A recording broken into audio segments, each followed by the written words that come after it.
Всем привет! С вами Дмитрий, и вы на канале Dmitry Day Tutors. Сегодня я расскажу, как пользоваться очень полезной функцией Cache to Disk.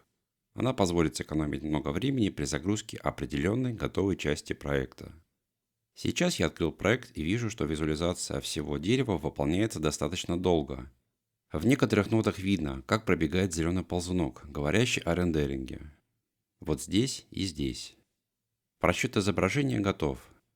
К сожалению, если сейчас я закрою Fusion и повторно открою проект, время рендеринга будет таким же. Чтобы оптимизировать этот процесс, нам нужно понять, до какой ноды мы не будем вносить правок, то есть на каком этапе проект уже готов и в ближайшее время не планируется правок. В моем случае я решил, что финальной точкой будет нода, которая создает виньетку. Нажимаем правую кнопку мыши на Color Corrector. Находим Cache to Disk. В новом окне выбираем путь.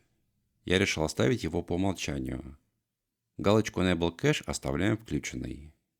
После этого нажимаем Pre-Render, после чего Fusion будет просчитывать диапазон с 1 по 5 кадр. Здесь придется немного подождать.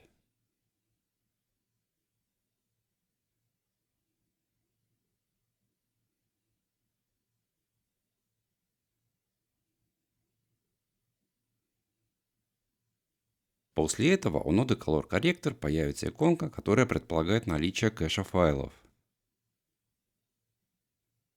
Если закрыть проект, предварительно сохранив его и вновь открыть, мы увидим, что скорость просчета значительно возросла. Причем это происходит не только для первого кадра, но и для всех остальных.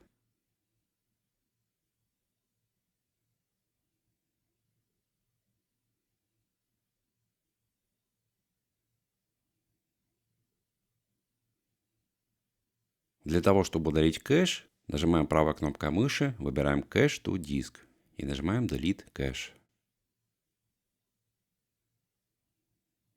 Иконка, которая была до этого, исчезнет. Надеюсь, что этот короткий и простой урок позволит сэкономить вам много времени. Благодарю вас за просмотр данного урока. Если остались вопросы, пишите их в комментариях видео, в чате Discord или телеграм-канале. Подписывайтесь на канал. Удачи. Пока.